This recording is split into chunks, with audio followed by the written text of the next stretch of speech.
আসসালামু আলাইকুম, কি অবস্থা সবার? কেমন আছেন সবাই? আইটেল S23 আলট্রা, না আলট্রা না, শুধু S23।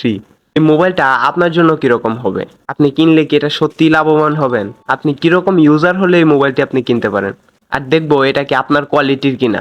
ওকে, এটা নিয়ে পরে কথা বলবো, আগে কথা বলি এটার ভিতরে কি কি আছে। তো সবার প্রথমে আসা যাক ডিজাইনের ক্ষেত্রে। এটা আপনার উপর ছেড়ে দিলাম, তবে আমার কাছে ডিজাইনটা অনেক ভালো লাগছে, যেহেতু কালার চেঞ্জিং ডিজাইন, সুতরাং মোটামুটি ভালো এটা মোবাইলটার ডিজাইন।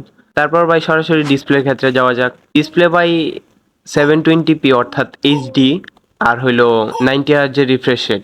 এইচডি ডিসপ্লেতে সাধারণত 90 হার্জ সাপোর্ট করে না, তবে এটার মধ্যে দিয়ে দিছে কেমনে কেমনে আল্লাহ জানে।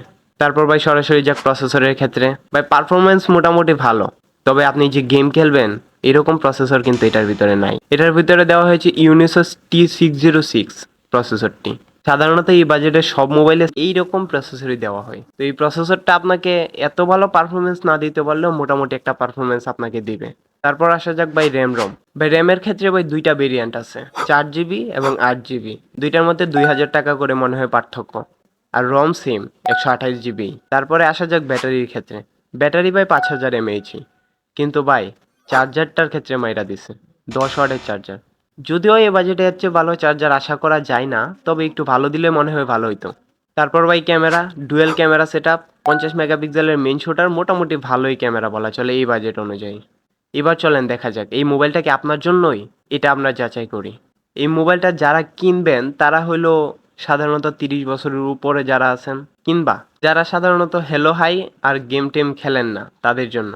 আর যারা গেম খেলেন তারা আপাতত বাদ দেন, কিছু টাকা আরো ভইরা তারপরে একটা ভালো মোবাইল কিনেন, ভালো গেম আশা করতে পারেন অন্যটার ভিতরে, এটার ভিতরে না। কারণ ভাই এটার ভিতরে গেম প্লে কেমনে আশা করবেন?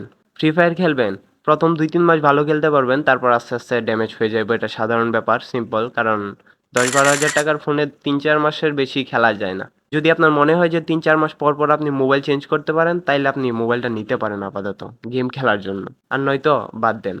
আর যদি আপনি চিন্তা করেন যে না, আমি তো শুধু টিকটক চালাই, ফেসবুক চালাই, ইউটিউব চালাই, এগুলা চালাইলে সাধারণত আপনার এই মোবাইলটি নেওয়া যেতে পারে। ডিজাইন লুকের ক্ষেত্রে সব দিক দিয়ে অনেক ভালো, আপনার জন্য এটা সমস্যা করবে না, যেহেতু 90 হার্জও আছে। তো আপনারা যদি মনে করেন যে 10-12 হাজার টাকা আছে আর আপনি মোবাইলটা কিনবেন, তাহলে কিনতে পারেন। তবে আপনি যদি চিন্তা করেন যে না, আপনি 2000 টাকা বাড়াইয়া 8 জিবি র্যাম নিয়া আপনি গেম খেলবেন, এটা আপনি ছাইড়া দেন ভাই, 4128ই নেন, অনেক ভালো হইব। যারাই নেবেন 4128টাই নেন ভাই। 8 জিবি নিয়ে আপনার কোনো লাভ নাই, কারণ 8 জিবি দিয়ে আপনি কিছু করতে পারবেন না, না পারবেন গেম খেলতে, না পারবেন কিছু, কারণ ভাই প্রসেসর ভালো না। তাই বলতেছি ভাই 2000 টাকা কম দিয়া 4128টা নেন, ভালো হইব ভাই। র্যাম বেশি দিয়া ধুইয়া পানি খাইবেন না। আর কি ভাই, আজকের ভিডিওতে মূলত আমি এই অ্যাডভাইসগুলোই দিতে আসছিলাম। তো আজকের মতো এই পর্যন্ত ভিডিওটা। আল্লাহ হাফেজ।